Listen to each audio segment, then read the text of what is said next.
Halo, salam sejahtera untuk kita semua. Perkenalkan, nama saya Niputu Dea Puspita Sunaya dengan NIM C1B019079. Pada kesempatan kali ini, saya akan menjelaskan sedikit materi dengan judul Surat Ketetapan Pajak dan Surat Tagihan Pajak. Tugas ini saya buat untuk memenuhi tugas mata kuliah perpajakan dosen pengampu Bapak Wirmi Eka Putra, SEMSI, di Universitas Jambi, Fakultas Ekonomi dan Bisnis, Program Studi Manajemen tahun 2021. Kita langsung masuk aja ke bagian yang pertama, yaitu Surat Ketetapan Pajak. Surat Ketetapan Pajak atau SKP ini terbagi menjadi beberapa bagian. Yang pertama kita akan membahas tentang Surat Ketetapan Pajak Kurang Bayar atau SKPKB. Pengertian SKPKB adalah surat ketetapan pajak yang menentukan besarnya jumlah pokok pajak, jumlah kredit pajak, jumlah kekurangan pembayaran pokok pajak, besarnya sanksi administrasi dan jumlah pajak yang masih harus dibayar. Lalu ada alasan diterbitkannya SKPKB. Yang pertama, berdasarkan hasil pemeriksaan atau keterangan lain, pajak yang terutang tidak atau kurang dibayar. Yang kedua, surat pemberitahuan tidak disampaikan dalam jangka waktu yang telah ditentukan dan setelah ditegur secara tertulis tidak disampaikan pada waktunya sebagaimana ditentukan dalam surat teguran. 3. Berdasarkan hasil pemeriksaan atau keterangan lain mengenai pajak pertambahan nilai dan pajak penjualan atas barang mewah ternyata tidak seharusnya dikompensasikan, selisih lebih pajak atau tidak seharusnya dikenai tarif 0%. 4. Kewajiban menyelenggarakan pembukuan atau pencatatan tidak dipenuhi sehingga tidak dapat diketahui besarnya pajak yang terutang. Atau 5. Kepada wajib pajak diterbitkan NPWP dan atau dikukuhkan sebagai PKP secara jabatan. Lalu yang selanjutnya ada sanksi administrasi SKPKB. Yang pertama, apabila SKPKB dikeluarkan karena alasan pada poin 2A dan 2E, maka jumlah kekurangan pajak terutang ditambah dengan sanksi administrasi berupa bunga sebesar 2% per bulan paling lama 24 bulan. Dihitung sejak saat terutangnya pajak atau berakhirnya masa pajak, bagian tahun pajak atau tahun pajak sampai dengan diterbitkannya surat ketetapan pajak kurang bayar.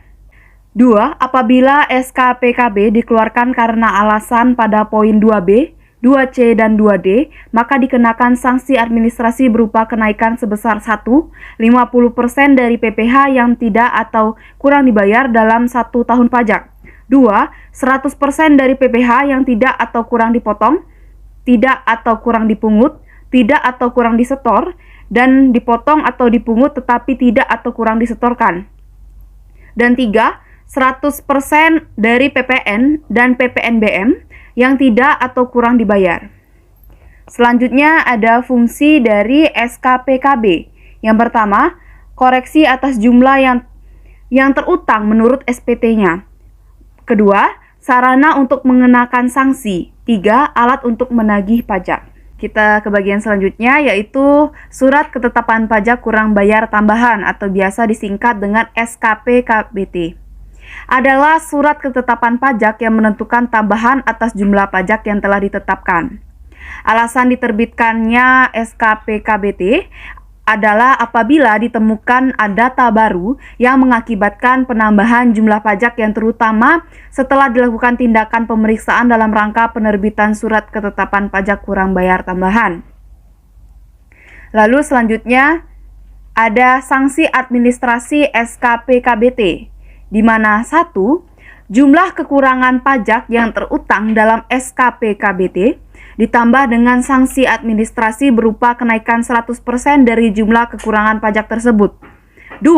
Sanksi administrasi berupa kenaikan tidak dikenakan apabila SKPKBT diterbitkan berdasarkan keterangan tertulis dari wajib pajak atas kehendak sendiri, dengan syarat Direktur Jenderal Pajak belum mulai melakukan tindakan pemeriksaan dalam rangka penerbitan surat ketetapan pajak kurang bayar tambahan.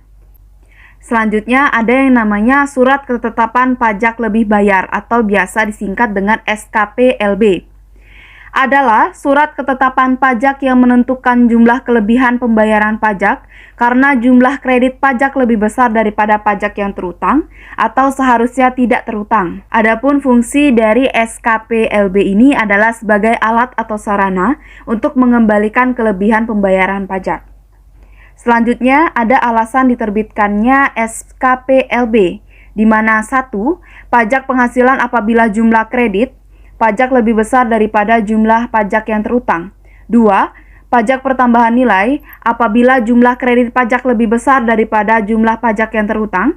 Jika terdapat pajak yang dipungut oleh pemungut pajak pertambahan nilai, jumlah pajak yang terutang dihitung dengan cara jumlah pajak keluaran dikurangi dengan pajak yang dipungut oleh pemungut pajak pertambahan nilai tersebut. 3. Pajak penjualan atas barang mewah apabila jumlah pajak yang dibayar lebih besar daripada jumlah pajak yang terutang. Lalu selanjutnya ada yang namanya surat ketetapan pajak nihil atau biasa yang disingkat dengan SKPN. Adalah surat ketetapan pajak yang menentukan jumlah pokok pajak sama besarnya dengan jumlah kredit pajak atau pajak tidak terutang dan tidak ada kredit pajak. Alasan diterbitkannya apabila setelah dilakukan pemeriksaan jumlah kredit pajak atau jumlah pajak yang dibayar sama dengan jumlah pajak yang terutang, atau pajak tidak terutang dan tidak ada kredit pajak atau tidak ada pembayaran pajak. Selanjutnya ada yang namanya surat tagihan pajak atau biasa yang disingkat dengan STP. Adalah surat untuk melakukan tagihan pajak dan atau sanksi administrasi berupa bunga dan atau denda. Selanjutnya ada alasan diterbitkannya STP ini. Yang pertama, pajak penghasilan dalam tahun berjalan tidak atau kurang dibayar. 2. Dari hasil penelitian terdapat kekurangan pembayaran pajak sebagai akibat salah tulis dan atau salah hitung. 3. Wajib pajak dikenai sanksi administrasi berupa denda dan atau bunga. 4. Pengusaha yang telah dikukuhkan sebagai pengusaha kena pajak tetapi tidak membuat faktur pajak atau membuat faktur pajak tetapi tidak tepat waktu. 5. Pengusaha yang telah dikukuhkan sebagai PKP yang tidak mengisi faktur pajak secara lengkap selain identitas pembeli, nama, dan tanda tangan. 6. PKP melaporkan faktur pajak tidak sesuai dengan masa penerbitan faktur pajak. Dan 7. PKP yang gagal berproduksi dan telah diberikan pengembalian pajak masukan sebagaimana dimaksud dalam pasal 9 ayat 6A Undang-Undang Pajak Pertambahan Nilai 1984 dan perubahannya. Adapun fungsi dari STP yang pertama, sebagai koreksi atas jumlah pajak yang terutang menurut SPT wajib pajak. 2. Sarana mengenakan sanksi administrasi berupa bunga atau denda. 3. Alat untuk menagih pajak. Lalu, adapun sanksi dari surat tagihan pajak atau STP ini, di mana 1. Jumlah kekurangan pajak yang terutang, poin 2A dan 2B ditambah dengan sanksi administrasi berupa bunga sebesar 2% per bulan untuk paling lama 24 bulan, dihitung sejak saat terutangnya pajak atau berakhirnya masa pajak, bagian tahun pajak, atau tahun pajak sampai dengan diterbitkannya surat tagihan pajak. 2. Terhadap pengusaha atau PKP, selain wajib menyetor pajak yang terutang, dikenai sanksi administrasi berupa denda sebesar 2% dari dasar pengenaan pajak. Dan 3. Terhadap pengusaha kena pajak, dikenai sanksi administrasi berupa bunga sebesar 2% per bulan dari jumlah pajak yang ditagih kembali, dihitung dari tanggal penerbitan surat keputusan pengembalian kelebihan pembayaran pajak sampai dengan tanggal penerbitan surat tagihan pajak, dan bagian dari bulan dihitung penuh 1 bulan. Baiklah, usai sudah penjelasan dari saya tadi, saya Niputudia Puspita Sunaya, saya undur diri, terima kasih.